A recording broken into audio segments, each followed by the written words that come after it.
Honda NX200 தி urban cruiser model நம்ம முன்னாடி இருக்குது. இந்த வீடியோ இப்போ போஸ்ட் பண்ணுறது கொஞ்சம் லேட்டு தான். ஏன்னா இது வந்துட்டு இந்த பைக் வந்து லான்ச் ஆகி கொஞ்சம் நாள் ஆகுது. ஸோ ஒரு சில மந்த்ஸே ஆகுது. ஸோ இந்த கோர் டிசைன் எப்படின்னு பார்த்துக்கிட்டிங்கன்னா அப்படியே NX200 CB200 பார்த்திங்கன்னா டிட்டோவாக தான் இருக்கும். இது டிசைன் லாங்குவேஜ் ஆகட்டும் ஓரளவுக்கு உங்களுக்கு அட்வென்ச்சர் லுக்கில் இருந்தாலும் இது ஒரு அர்பன் க்ரூசர் மாடல் தான் கைஸ். இதோட updated with new GST price details வந்து கீழே டிஸ்கிரிப்ஷனில் ஆட் பண்ணுறேன். ஸோ நான் இப்போ வாங்க நம்ம NX200 பார்ப்போம். ஸோ இதோட இன்ஜினை பொறுத்தவரை உங்களுக்கு ஆல்ரெடி தெரியும்.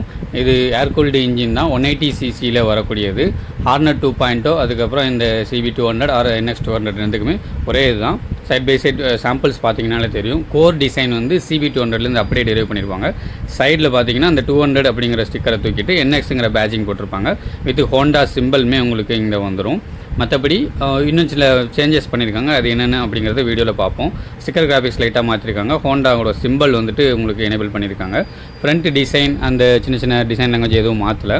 இன்ஜினை பொறுத்த வரைக்கும் நான் ஆல்ரெடி சொல்லிட்டேன், 184cc ஏர் கூல்டு இன்ஜின் தான்.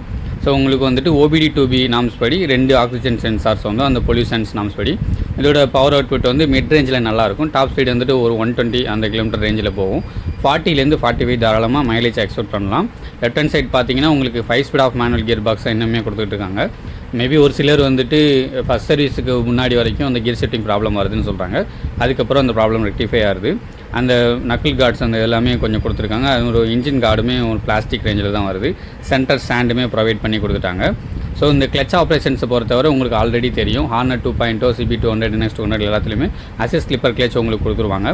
இந்த பைக்கை நீங்கள் வந்துட்டு லாங் ரைடு எடுத்துகிட்டு போகிறீங்க அப்படின்னு நினச்சிங்கன்னா தாராளமாக அது வந்துட்டு எடுக்கலாம். அசிஸ்ட் ஸ்லிப்பர் கிளச் எடுத்துகிட்டு உங்களுக்கு வந்து 5 speed of manual gear box, அதுக்கப்புறம் ரைஸ்டு ஹேண்டில் பார்ஸுமே கொடுத்துருக்காங்க. நல்ல ஒரு adventure look and adventure riding போஸ்டர்லேயுமே கொடுத்துருக்காங்க. நம்ம ஆல்ரெடி ப்ரீவியஸ் CB200 வீடியோலையுமே சொல்லியிருப்போம். நான் இப்போ இந்த வண்டியில் ஏறி உட்காந்துருக்கேன். 798 mm தான் வந்துட்டு சீட் ஹைட் இருக்குது. நான் 5.3% தான் தாராளமாக உட்காரலாம். டேங்க்குமே 12 லிட்டர் கெப்பாசிட்டியில் மாஸ்குலராக கொடுத்துருக்காங்க. சாவியுமே அதில் போடுற மாதிரியே உங்களுக்கு இருக்குது. உங்களோட நீஸ் வந்துட்டு டேங்க்கில் நல்லா தை ஆகுது. அதுவுமே சூப்பரான விஷயம். ஹேண்டில் பார் பொசிஷன் நல்லாவே ரைஸ்டாக கொடுத்துருக்காங்க. ஸ்விட்ச் கியர்ஸை பொறுத்த வரைக்கும் ப்ரீவியஸ் வெர்ஷனில் இருந்த மாதிரி தான்னாலும் லெஃப்ட் ஹேண்ட் சைடில் உங்களுக்கு நேவிகேஷன்ஸ் பட்டன்ஸ் கொடுத்துருக்காங்க. என்னென்னா உங்களுக்கு வந்துட்டு அசைட் லைட் ஸ்விட்சிங் அந்த சைட்லையுமே வருது, நக்கிள் கார்ட்ஸ் வித் ப்ரொவிஷன்ஸில். அண்ட் இந்த நேவிகேஷன்ஸ் பட்டன் உங்களுக்கு TFT டிஸ்பிளேவை கண்ட்ரோல் பண்ணுற விதமாக கொடுத்துருக்காங்க. எஸ், அந்த CB200க்கும் இந்த NX200க்கும் வித்தியாசமே உங்களுக்கு இந்த OBD2B இன்ஜின், அதுக்கப்புறம் இந்த 4 inch கலர்டு TFT டிஸ்பிளே கொடுத்துருக்காங்க. So Bluetooth connectivity, navigation options எல்லாமே இருக்கும். இப்போ நீங்கள் வந்துட்டு திருச்சியில் இருக்கீங்க, ஏதோ கேரளா ஏதோ ட்ரிப் போகிறோன்னு வச்சுங்களேன் ஒரு இமேஜினேஷன்ஸுக்கு, இந்த பைக்கை தாராளமாக ப்ரிஃபர் பண்ணிட்டு போகலாம்.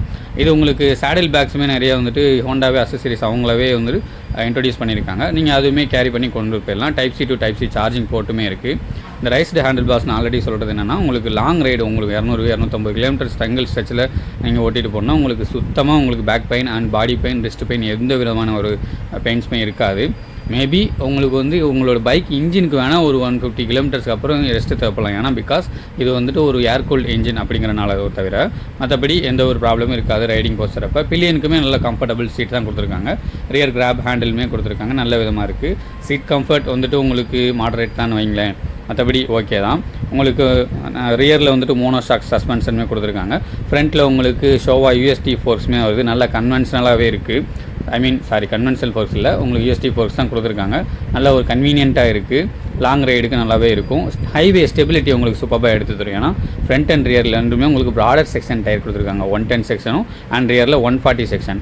அண்ட் உங்களுக்கு யூசர் சேஃப்டிக்காக இந்த தடவை வந்துட்டு டூவல் சேனல் ABS ப்ரொவைட் பண்ணிட்டாங்க. உங்களுக்கே தெரியும் NX200 அதுக்கப்புறம் ஹார்னர் 2.0 ரெண்டுத்துலையுமே ட்ராக்ஷன் கண்ட்ரோல் வித் வந்துட்டு டூவல் சேனல் ABSமே வருது. ஸோ எப்போல்லாம் உங்களோட ரியர் வீல் வந்துட்டு ஃப்ரண்ட் வீலை காட்டிலும் ஓவராக ஸ்பின் ஆகுதோ இந்த ட்ராக்ஷன் கண்ட்ரோல் எனேபிள் இருக்கப்போ உங்களுக்கு வந்துட்டு வீல் ஸ்பீடை வந்து ட்ராக்கபிலிட்டியை வந்துட்டு நல்லா கண்ட்ரோல் பண்ணும். ஸோ அதுதான் இந்த ட்ராக்ஷன் கண்ட்ரோலோட உங்களுக்கு ஒரு விசிபிலிட்டி. அண்ட் பிளாக் பேட்டர்ன் டயர்ஸுமே கொடுத்துருக்காங்க. இது அர்பன் க்ரூசர் அப்படிங்கிறனாலும் ஒரு சில வந்துட்டு கிராவல் ரோட்ஸு இல்லைனா மேடு பள்ளமான இடத்துல நீங்கள் ஓட்டிகிட்டு போகிறப்ப நல்லாவே இந்த வந்துட்டு பிளாக் பேட்டர்ன் டயர்ஸ் வந்துட்டு யூஸ் ஆகும். நிறைய பேர் கேட்குறாங்க நம்ம ஹார்னர் 2.0க்கு வந்து இந்த பிளாக் பேட்டர்ன் டயர்ஸ் போடலாமான்னா தாராளமாக போடலாம். நீங்கள் அதோட யூசபிலிட்டியை பொறுத்து நீங்கள் பிளாக் பேட்டர்ன் டயர்ஸ் போட்டுட்டு நீங்கள் ஹைவேயில் தான் போவீங்க அப்படின்னா அது உங்களுக்கு தேவைப்படாது. ஸோ உங்களோட நீடை பொறுத்து தான். மற்றபடி இந்த ஹார்னர் 2.0 NX 200 ரெண்டுமே similar engine with similar bike தான். என்ன வந்துட்டு உங்களுக்கு அந்த விண்ட்ஷீல்டு அப்படிங்கிற ஒரு ப்ரொவிஷன் கொடுத்துருக்காங்க. உங்களுக்கு ஃப்ரண்ட்டில் TFT டிஸ்பிளே, அதுக்கு மேலே விண்ட்ஷீல்டு இருக்குது பார்த்தீங்களா, அது வந்துட்டு உங்களுக்கு ஹைவே ஸ்டெபிலிட்டி அண்ட் வந்துட்டு விண்ட் பிளாஸ்ட் இல்லாமல் தடுக்கும். நக்கல் கார்ட் ப்ரொவிஷன்ஸுமே கொடுத்துட்டாங்க. அது ஒரு நல்ல விஷயம். இந்த CB200 NX 200ல் உங்களுக்கு ரைஸ்டு ஹேண்டில் பாருமே இருக்கனால நல்ல பாடி பெயின் இல்லாமல் ரொம்ப நேரம் ஓட்டிகிட்டு போகிற மாதிரியான ஒரு ரைடிங் போஸ்டருமே இருக்குது. இதுதான் கைஸ் இந்த ஹார்னர் 2.0க்கு NS 200க்கும் ஒரு வித்தியாசம். கியர் ஷூட்டிங் ப்ராப்ளம் ஒரு சிலர் வருதுன்னு தான் சொல்கிறாங்க. பிளாஸ்டிக் குவாலிட்டி கொஞ்சம் மாடரேட்டாக தான் இருக்குது. அந்த இன்ஜின் கார்டு குவாலிட்டி அப்புறம் பிளாஸ்டிக் குவாலிட்டி எல்லாமே. ஸோ உங்களுக்கு 180cc இன்ஜின்லேயே கொஞ்சம் லாங் ரைடுக்கு ஏற்ற மாதிரி ஒரு பைக் பார்த்துக்கிட்டு இருக்கீங்க அப்படின்னா உங்கள் தாராளமாக இந்த பைக்கை நீங்கள் சூஸ் பண்ணலாம். இதிலே 3 கலர் ஆப்ஷன்ஸ் இருக்குது இப்போ பார்த்து. அதுக்கப்புறம் இதில் அத்லெட்டிக் ப்ளூ மெட்டாலிக் அந்த கொஞ்சம் பிளாக் கான்சன்ட்ரேஷனோட வரும். அதுவுமே பார்க்க நல்லா இருந்துச்சு. ஒரு சிலர் ப்ளூ வந்துட்டு ரொம்ப லைக் பண்ணுவீங்க. அவங்களுக்குமே அந்த சின்ன ஒரு க்ரீன் கலர் ஸ்டிக்கர்ஸுமே கொடுத்துருக்காங்க பார்த்தீங்களா, அது ஒரு கலர் இருக்குது. ஃபைனலாக உங்களுக்கு பிளாக் கலர் ஆப்ஷன். ஸோ இந்த 3 கலர் அவைலபிலிட்டியுமே இருக்குது. இதோட ப்ரைஸ் டீட்டெயில்ஸ் வந்து கீழே டிஸ்கிரிப்ஷன் ஆட் பண்ணுறேன் கைஸ். ஸோ உங்களுக்கு வந்துட்டு அவங்க போட்டிருக்க மாதிரி எக்ஸ்ப்ளோர் அன்ஃபில்டர்னு கொடுத்துருக்காங்க. இந்த ஒரு CB200 நீங்கள் தாராளமாக டெஸ்ட் ட்ரைவ் பண்ணி பார்த்துட்டு அதுக்கப்புறமா சூஸ் பண்ணலாம். அண்ட் தேங்க்ஸ் ஃபார் வாட்சிங் கைஸ். Keep supporting.